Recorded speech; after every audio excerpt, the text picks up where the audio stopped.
What do you do when the most powerful man in your land destroys everything you hold dear? My name is Bathsheba.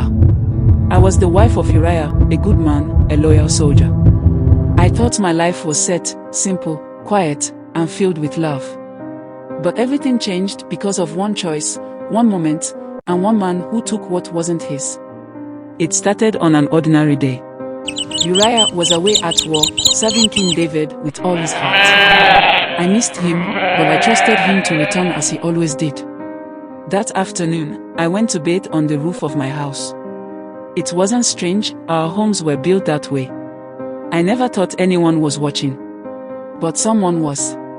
The king. Before I knew it, his messengers were at my door. The king requests your presence, they said. Who could refuse a king? I didn't understand what was happening until I stood before him, vulnerable and afraid. David took me. I wasn't given a choice. He was the king, and I was just a woman. Not long after, I realized I was carrying his child. Fear gripped me. How could I explain this to Uriah? What would the people think? David acted quickly. He sent for Uriah, calling him back from the battlefield. I thought he was doing it to help me, to make things right. But Uriah was too loyal. He refused to go home to me while his comrades were still at war. He slept at the palace gate instead. David tried again, even getting him drunk, but Uriah's honor couldn't be swayed.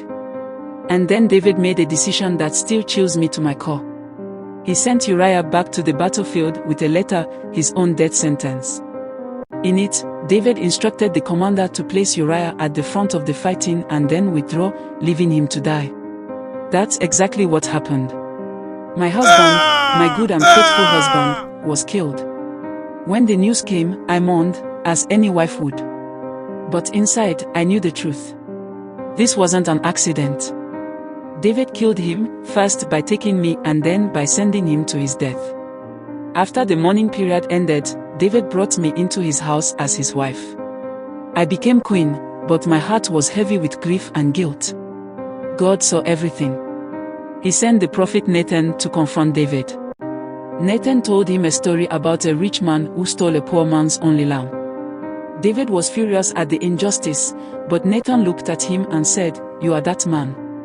David repented, but the consequences of his sin couldn't be undone. The child I bore from that first night died. What do you do when the one who should protect you is the one who destroys you? Can you forgive someone who uses their power to take everything from you?